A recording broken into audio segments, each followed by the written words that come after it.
G'day, guys, and welcome back to the JFBS SuperCoach channel. Today, we're going to go through the whole ruck situation. Who do you have? Who should you avoid? And how do we go about it for the whole 2026 season? So, obviously, there has been some rule changes. 2025 ruck rule changes.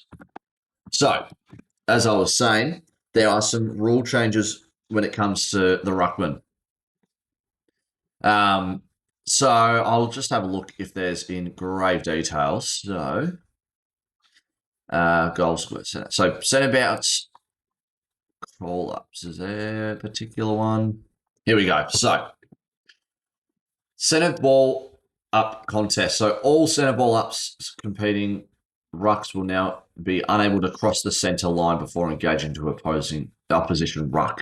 Spawn to the side. Let's see the jumping rucks return to the game. So it's going to be interesting. We've kind of seen over the past maybe 10 years this kind of thing where rucks aren't jumping. They're more just crashing bodies into each other and kind of tapping it there.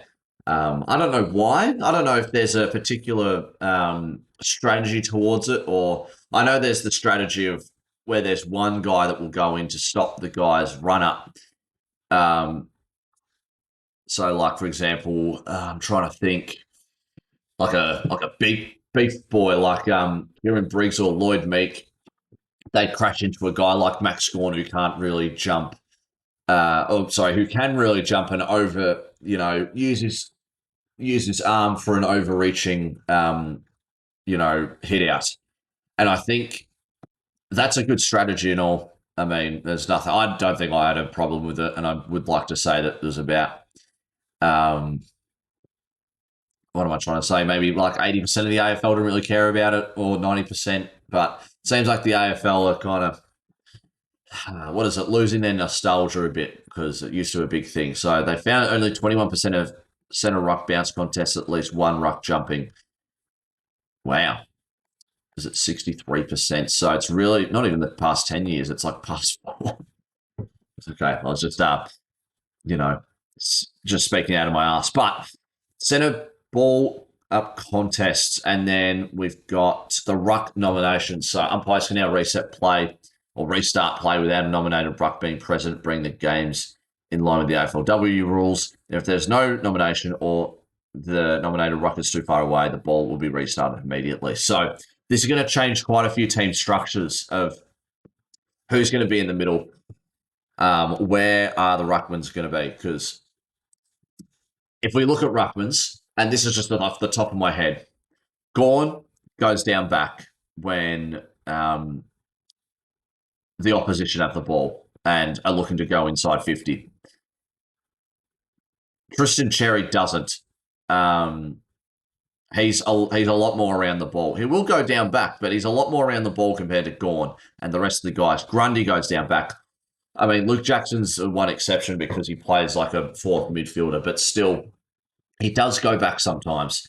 He's probably a guy that I wouldn't say go for him because he doesn't go down back or he's not around the ball enough, but I don't know. Him sharing the ruck with Darcy, maybe go for him if Darcy's injured for the first 6 weeks. Then I'd probably go for him, but I think I'm going to stay away from him. Darcy Cameron goes down back. Tim English goes down back. Marshall de Koning, they have gone down back. I know they're more forward, really, but you're not going to go for St Kilda guys because they're sharing the ruck. Jared Witts goes back. Lloyd Meek goes back. Toby Nankervis definitely goes back, knowing that I'm a Richmond fan. Riley O'Brien goes back. Sweet goes back. Blitzarves goes back. Flynn, I'm not too sure. I didn't watch 18 games of Eagles games. Briggs goes back. Like, these guys go down back, which means like their averages are going to go down because they're not going to wait 10 seconds for the two ruckmen from, the forward line / back line in their respective area. Like, they're not going to be waiting. So, look, if Luke Jackson is a guy that is going to be down back, or not going to be down back, it's going to be around the ball, he's probably not the worst option. And that's going to sound crazy. He might start up forward. He might be the starting ruck. He also could be, you know, off the bench. I don't know. I doubt he'd be off the bench. But if Sean Darcy is playing, I don't know how effective he's going to be. So I'm a little concerned with the Fremantle Rucks and how this is going to work. And then you've got a guy like Sam Draper who doesn't really go down back. He's a lot more around the footy and he does go forward. He's a guy that I've been looking into. He's been in my first team review and I don't think my second, but there's just not a lot of guys like of how they structure their defense because it's a lot more of a defensive game now. And they want to make sure that they're winning the contested marks, bringing it to ground or taking it in.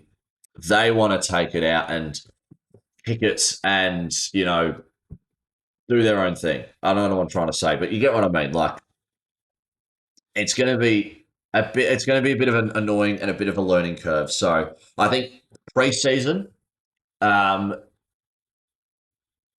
we are going to watch preseason games. Obviously, we're going to be listening and learning about the preseason in just training in general. But when it comes to preseason games, I'll be taking a really strong notice in teams that where they're placing their rucks because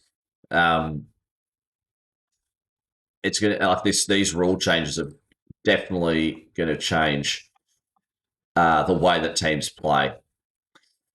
Two Rucks nominated boundary throw in the opposite wing despite returning field. The umpire waited more than 25 seconds. So then they're not waiting 25 seconds. They're not going to be waiting for 10 seconds or 5 seconds. They're just going to throw. I reckon they're just going to throw it up and have one nominated. So I think that's why Luke Jackson's probably not a bad idea if old mate's injured. And the other guy that's probably not a bad idea is Sam Draper. He's a really good. He's really agile for a ruckman, I reckon. Like he can move around as much as like all rucks look a bit uncoordinated, but he's pretty fast and he can get around the ground and he scored goal of the year. But my point is that I think Cherry everyone should go for because of this new ruck rule or the new rucks, like the new ruck rules, I should be saying. And just keep an eye out on Gawn, guys like Cameron, English, Marshall, Grundy.